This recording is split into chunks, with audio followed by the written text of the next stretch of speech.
from here, we have a presentation for you today. We all have dreams, we all have hopes. But today you're going to listen to a guy who had dreams and hopes and acted upon them and did something great with them. So this is stuff we'll finish the introductions and let you know all the good stuff we have going on today. This is stuff.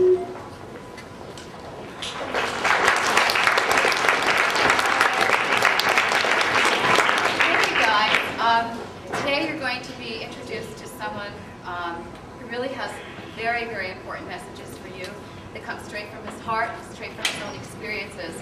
I heard his talk this morning and it was very inspiring, and I'm sure that you will find it the same. His name is Steve Pageot, and he is a musician, like many of you, right? In fact, all of you. You all sing, you play instruments, you enjoy your music at home. So in part, we're all musicians together. He's the composer. You know what that is? Okay. He's a music producer, and he will explain a little bit more about what that is. And he's also a sound engineer, so he's multifaceted, multi-talented, and we are very, very happy that he's here today. I want to let you know also that he's donated his time out of his own day, coming out of his little, he likes to work in his little studio in his little room, so this is kind of a different venue for him, being in front of such wonderful people and lots of faces and lots of eyes. But he's very happy to do this for you today. His name is Steve Pageot, and Mr. Walker has 3 students here. Ali, Allegra, and Amani is a friend of his and helps him out with his career as well. And he's going to tell you a little bit more about our guest presenter. Thank you.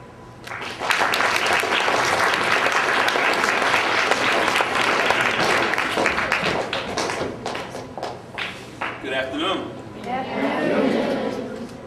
Everybody's full? Yeah. Good. You're going to need your energy today. We got a nice guest speaker. This is the first of our visiting artist series. And we want you all to have a good time, interact. At the end, you'll be able to ask questions. But today we have a guest speaker. His name is Mr. Steve Pageot. He worked with Aretha Franklin. I don't know if a lot of you saw the inauguration this year. Aretha Franklin sang at the inauguration, and Mr. Pageot has worked with her in the past, and his work with her has earned him a Grammy Award. And he's a very good man. He's an outstanding citizen. He's a good friend of mine. We basically met at a recording studio doing a workshop, and he basically, you know, we kind of connected. He used to call me and see what was going on. And I had an issue with my son Ali, who was sick, very sick at the time. And he would call me and say, you know, what's going on? What are you doing? You know, we got to get together. I said, you know, I really can't do anything right now because my son's really ill, and I really got to concentrate on this. And you know, he would call me every day and say, how you doing? How's your son feeling? How's your family? How you making out? Can I do anything for you? Can I help you? So through that, our relationship blossomed, and we became very good friends. And he's a very good man. He has very good character. He's a good citizen. I'd like you all to meet Mr. Steve Pageot, musician.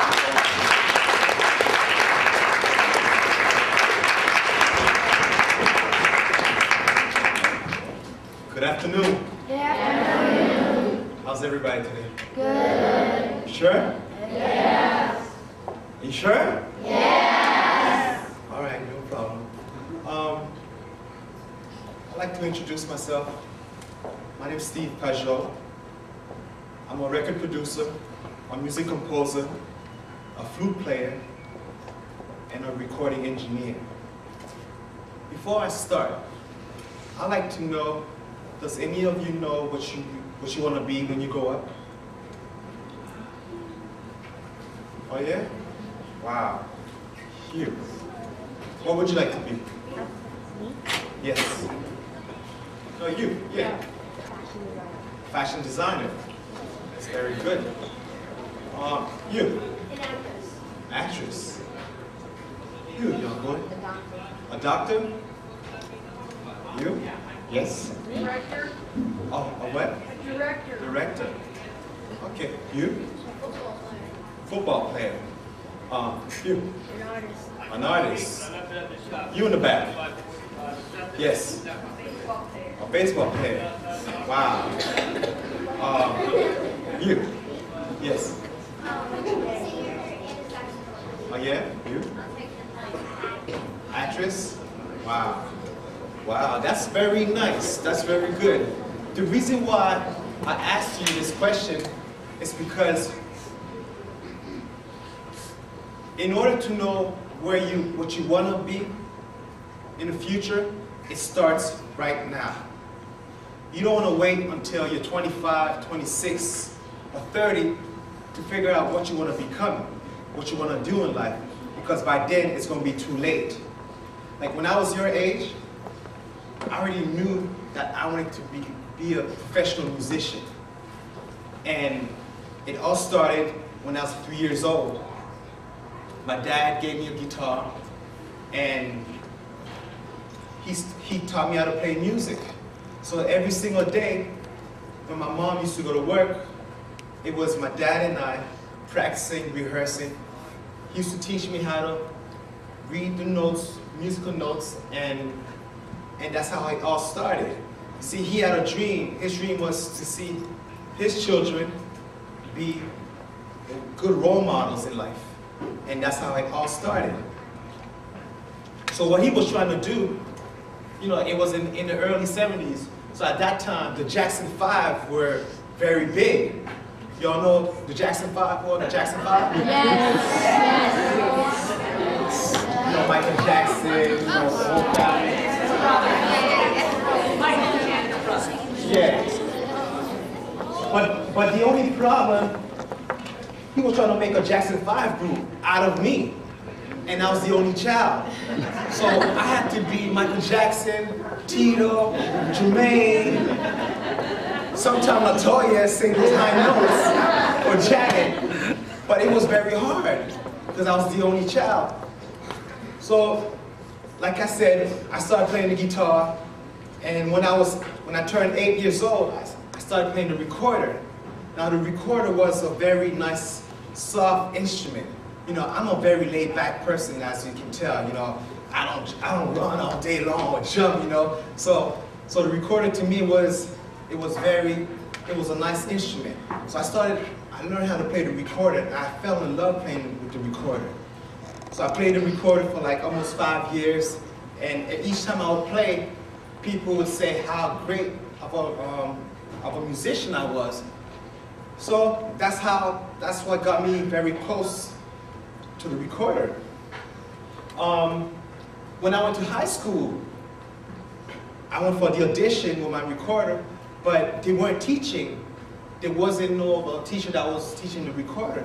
They had saxophone, piano, guitar, and there was a concert flute. So the concert flute was the closest instrument to my recorder, so I decided that I would become a flute player. So my first year playing the flute, you know, a lot of kids were making fun of me because it's mostly young girls that play the flute. So people are not used to seeing a young boy playing the flute. But I didn't care because I knew what I wanted to become in life. Now, this is very important. When you have a goal in life, you don't let anybody influence you. Because if you're easily influenced, people can put drugs in front of you, then you're gonna start doing drugs. You know, you don't need drugs to become a president, to become a world famous gymnast, or to become anybody, a role model. Drug is not what's gonna make you look invincible. It's what's in your mind that's gonna make you invincible. It's very important for you to follow all your schooling and be very well educated, because it's the school that's gonna open so many doors for you. Like, you can have 2 students, all right? One student, let's say he passes all the exams with a 60, 65, all right, he passes.